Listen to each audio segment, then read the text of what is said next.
अपने अपने जो आश्रय स्थान है, कार्यों के आधार पर यदि देखा जाए तो ये जो कफ है उसके भी 5 ही भेद माने गए। जैसे वायु के भी 5 भेद थे, पित्त के भी 5 भेद थे, तो ये इसके कफ के भी 5 ही भेद हैं। पहला है क्लेदक, दूसरा है अवलंबक, तीसरा है बोधक, चौथा है तर्पक और पांचवा है श्लेषक। इस तरह से ये इसके 5 भेद हैं।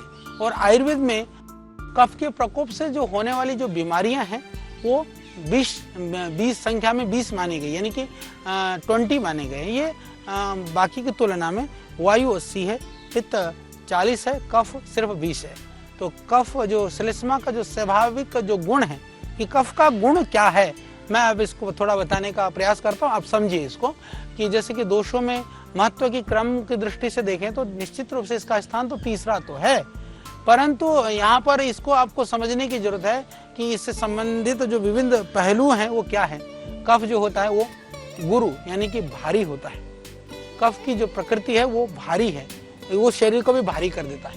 शीतल है, मृदु है, मृदु का मतलब श्लेष्मा होने की वजह से मुलायम है।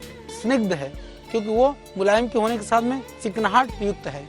मधुर है और स्थिर तथा पिच्छल है। पिच्छल का मतलब चिकना, चिपचिपा, मुलायम। ये 3 चीज समझिए, चिकना, चिपचिपा, मुलायम।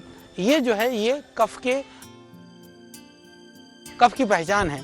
तो इसीलिए कहा गुरु शीत मृदु स्निग्ध मधुर स्थिरम अपि छिला, यानी कि ये इसके श्लेष्मणः प्रशमम यान्ति विपरीत गुणैर्गुणः, कि यही इसके स्वाभाविक गुण हैं।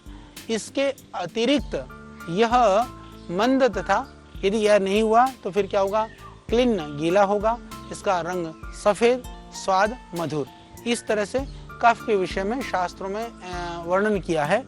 और जिस व्यक्ति के शरीर में, जैसे मान लीजिए हम पता कैसे करें कि किसके शरीर में कफ ज्यादा है, तो जिसके शरीर में कफ की जो दोष की अधिकता होती है तो उसको हम प्रकृति से तो कफ प्रकृति कहते हैं। जैसे मैंने कहा ना कि ऐसा नहीं कि कफ वाले के पास सिर्फ कफ ही होता है, पित्त वाले के पास सिर्फ पित्त होता है, वायु वाले के पास वायु ही होती, नहीं, तीनों ही तत्व सबके शरीर में विद्यमान होते हैं, परंतु जो तत्व जिसके शरीर के अंदर अधिकता है उसके हिसाब से उसको ही प्रकृति माना जाता है।